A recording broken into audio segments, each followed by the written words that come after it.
जय श्री कृष्णा। राधे राधे। आइए सुनते हैं श्री सत्यनारायण व्रत कथा।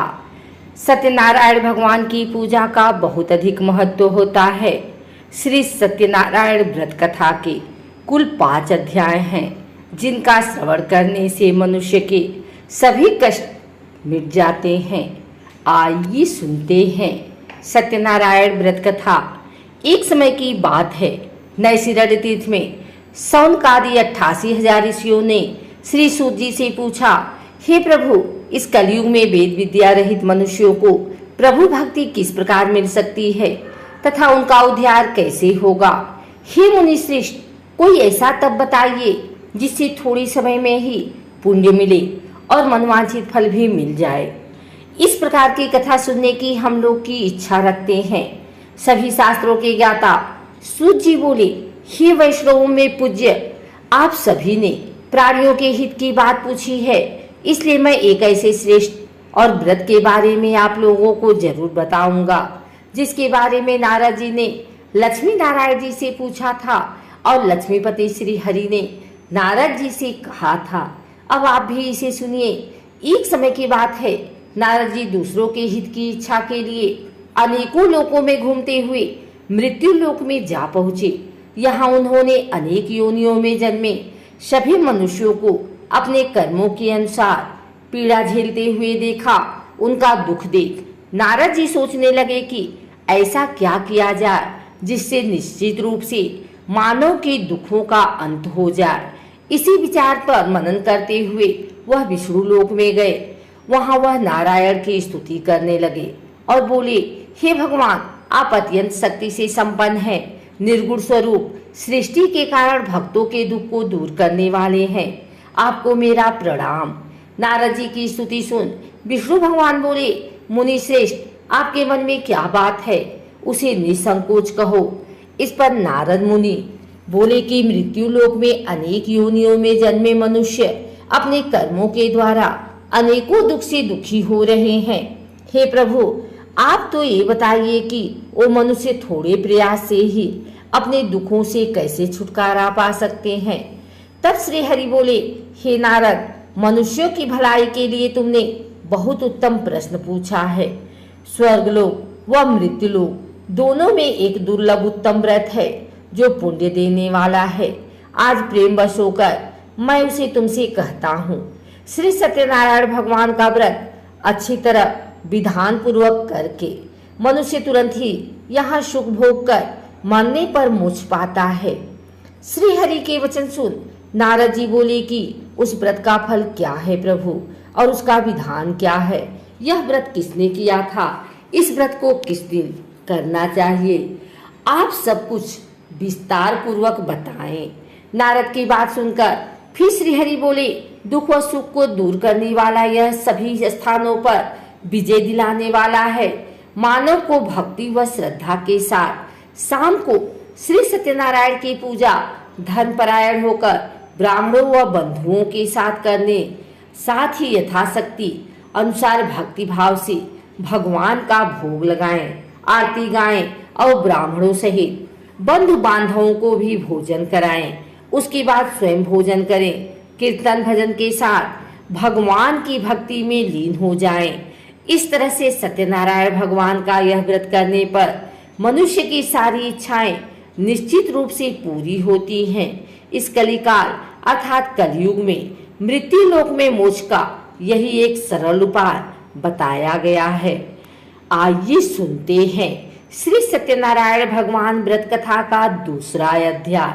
सूत जी बोले, हे ऋषियों, जिसने पहले समय में इस व्रत को किया था उसका इतिहास कहता हूँ, ध्यान से सुनो। सुंदर काशीपुरी नगरी में एक अत्यंत निर्धन ब्राह्मण रहता था। भूख प्यास से परेशान हो वह धरती पर घूमता रहता था। ब्राह्मणों से प्रेम करने वाले भगवान ने एक दिन ब्राह्मण का वेश धारण कर उसके पास जाकर पूछा, हे विप्र, नित्य दुखी होकर तुम पृथ्वी पर क्यों घूमते हो? दिन ब्राह्मण बोला, मैं निर्धन ब्राह्मण हूँ, भिक्षा के लिए धरती पर घूमता हूँ।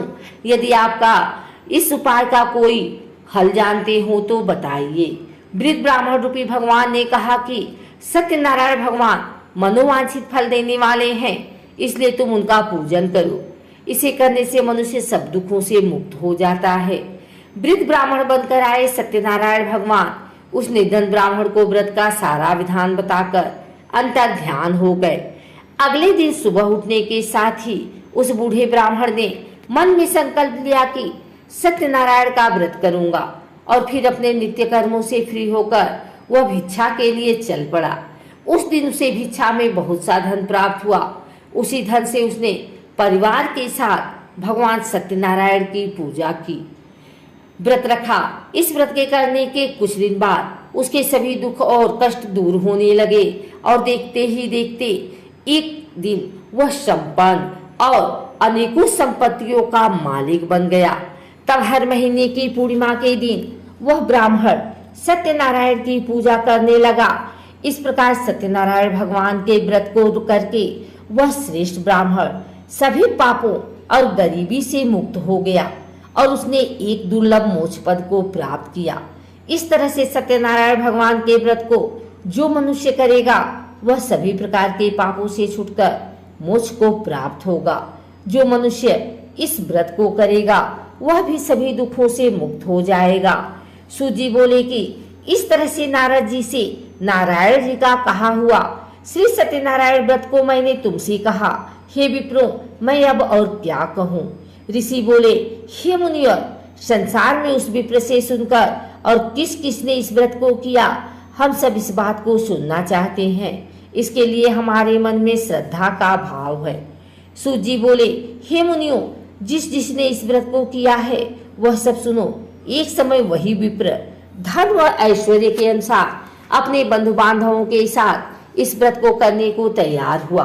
उसी समय एक लकड़ी बेचने वाला बूढ़ा आदमी आया और लकड़ियां बाहर रखकर अंदर ब्राह्मण के घर में गया। प्यास से दुखी वह लकड़हारा उनको व्रत करते देख विप्र को नमस्कार कर पूछने लगा कि आप यह क्या कर रहे हैं तथा इसे करने से आपको क्या फल मिलेगा, कृपा करके मुझे भी बताएं।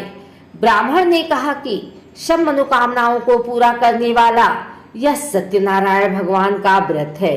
इनकी कृपा से ही मेरे घर में धन धान्य आदि की वृद्धि हुई है। विप्र से सत्यनारायण व्रत के बारे में जानकर लकड़हारा बहुत प्रसन्न हुआ। चरणामृत लेकर वह प्रसाद खाने के बाद अपने घर गया। लकड़हारे ने अपने मन में संकल्प किया कि आज लकड़ी बेचने से जो धन मिलेगा उसी से श्री सत्यनारायण भगवान का उत्तम व्रत करूंगा। मन में इस विचार को ले बूढ़ा आदमी सिर पर लकड़ियां रख उस नगर में बेचने गया, जहां उसे अपनी लकड़ियों का दाम पहले से 4 गुना अधिक मिला।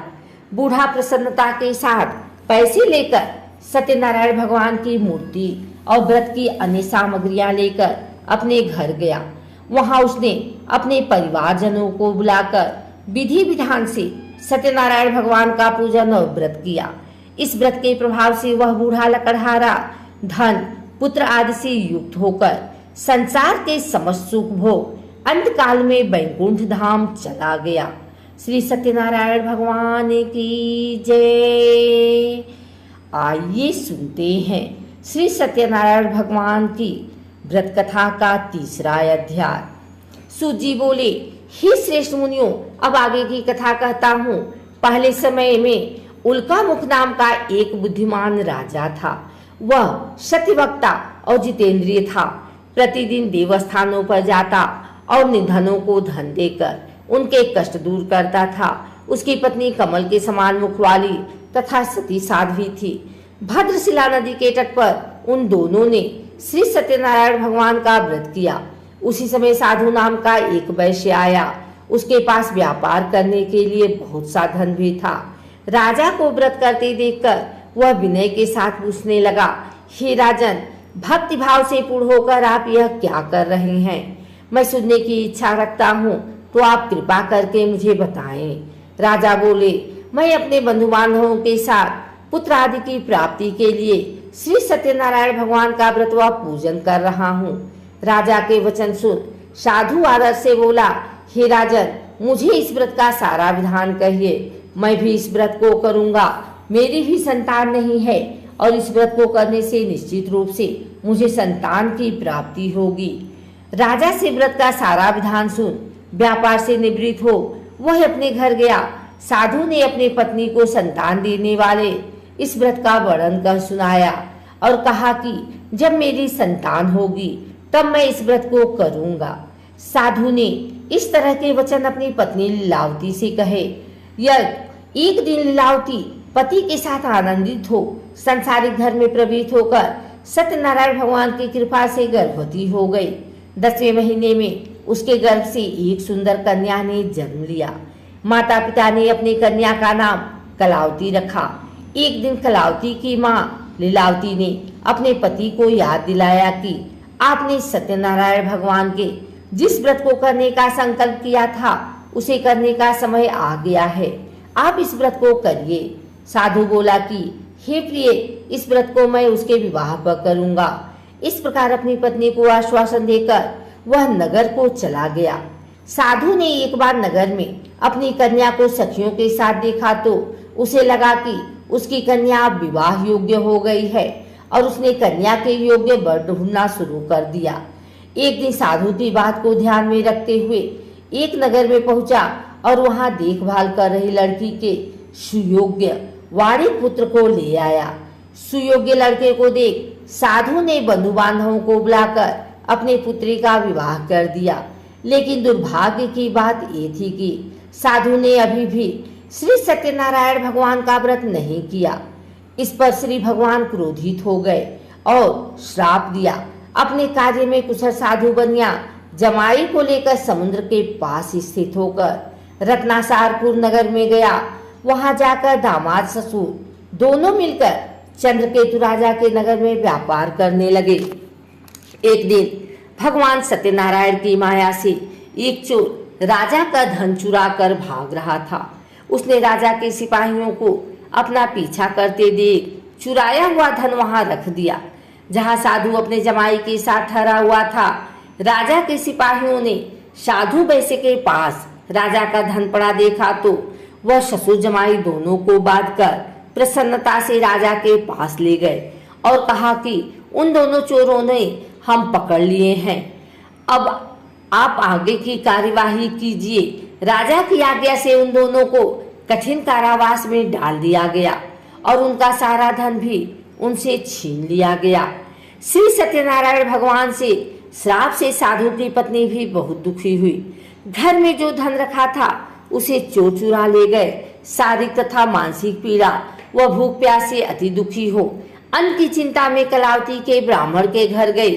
वहां उसने श्री सत्यनारायण भगवान का व्रत होते देखा, फिर कथा भी सुनी। वह प्रसाद ग्रहण कर रात को घर वापिस आई। माता के कलावती से पूछा कि हे पुत्री, अब तुम कहाँ थी, तेरे मन में क्या है? कलावती ने अपनी माता से कहा, हे माता, मैंने एक ब्राह्मण के घर में श्री सत्यनारायण भगवान का व्रत देखा है। कन्या के वचन सुन लीलावती भगवान के पूजन की तैयारी करने लगी। लीलावती ने परिवार व बंधुओं सहित सत्यनारायण भगवान का पूजन किया और उनसे वर मांगा कि मेरे पति तथा जमाई शीघ्र घर आ जाएं।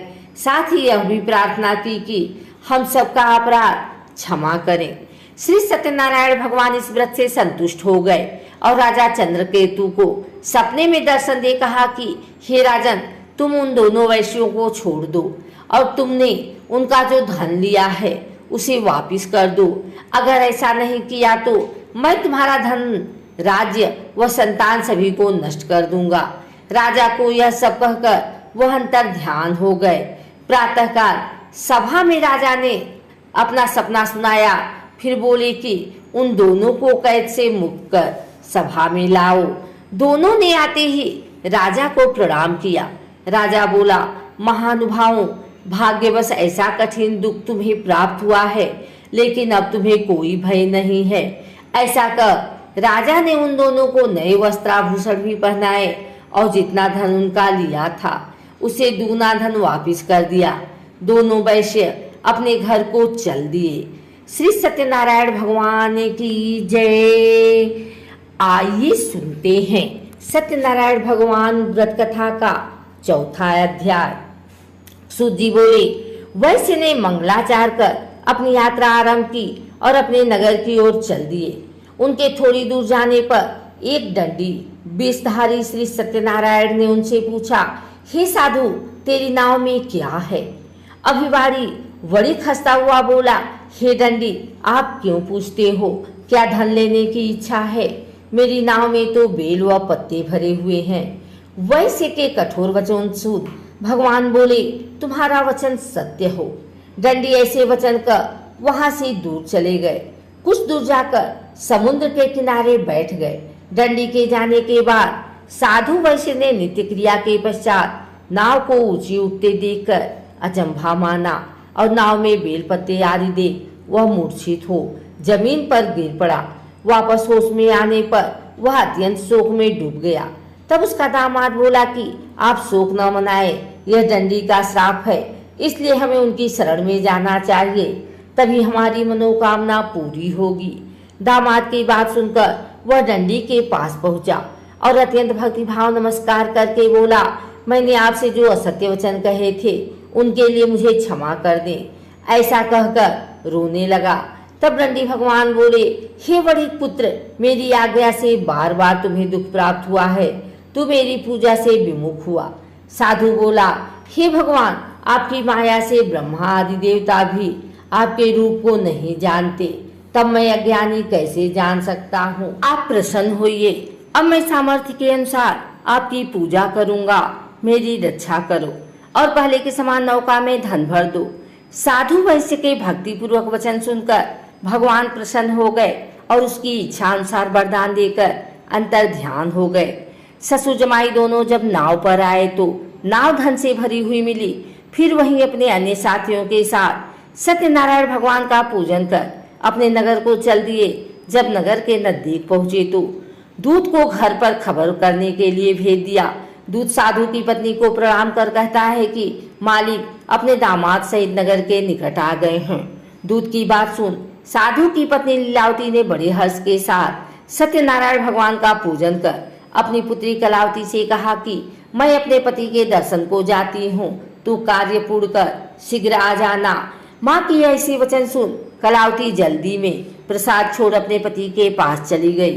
प्रसाद की अवज्ञा के कारण श्री सत्यनारायण भगवान रुष्ट हो गए और नाव सहित उसके पति को पानी में डुबो दिया।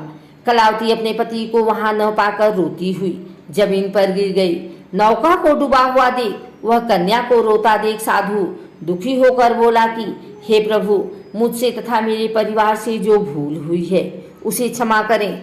साधु के दीन वचन सुनकर श्री सत्यनारायण भगवान प्रसन्न हो गए और आकाशवाणी हुई, हे साधु, तेरी कन्या मेरे प्रसाद को छोड़कर आई है, इसलिए इसका पति अदृश्य हो गया है।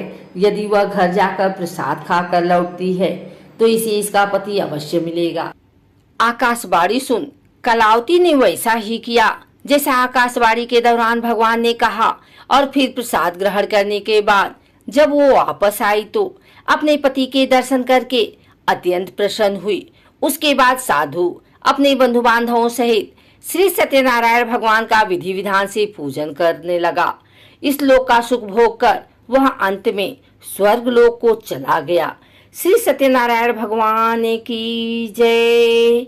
आइए सुनते हैं श्री सत्यनारायण भगवान व्रत कथा का 5वां अध्याय। सूत जी बोले, हे ऋषियों, मैं और भी एक कथा सुनाता हूँ, उसे भी ध्यान पूर्वक सुनो। प्रजापालन में लिन तुंगध्वज नाम का एक राजा था। उसने भी भगवान का प्रसाद त्याग कर बहुत ही दुख किया। एक बार जंगल में जाकर वन्य पशुओं को मारकर वह बर के पेड़ के नीचे आया। वहां उसने ग्वालों की भक्ति भाव से अपने बंधुओं सहित सत्यनारायण भगवान का पूजन करते देखा। अभिमानवश राजा ने उन्हें देखकर भी पूजा स्थान में नहीं गया और ना ही उसने भगवान को प्रणाम किया। ग्वालों ने राजा को प्रसाद दिया, लेकिन उसने वह प्रसाद नहीं खाया और प्रसाद को वहीं छोड़ वह अपने नगर को चला गया। जब वह नगर में पहुंचा तो वहां सब कुछ तहस नहस हुआ पाया तो वह शीघ्र ही समझ गया कि यह सब भगवान के अनादर का ही परिणाम है। वह दोबारा ग्वालों के पास पहुंचा और विधि पूर्वक पूजा करके प्रसाद खाया तो श्री सत्यनारायण भगवान की कृपा से सब कुछ पहले जैसा हो गया। दीर्घ काल तक सुख भोगने के बाद मरणोपरांत उसे स्वर्गलोक की प्राप्ति हुई। जो मनुष्य परम दुर्लभ इस व्रत को करेगा तो भगवान श्री सत्यनारायण की अनुकंपा से उसे धन धान्य की प्राप्ति होगी। निर्धन धनी हो जाता है और भय मुक्त हो जाकर जीवन जीता है। संतानहीन मनुष्य को संतान सुख मिलता है और सारे मनोरथ पूर्ण होने पर मानव अंतकाल में बैकुंठ धाम को जाता है।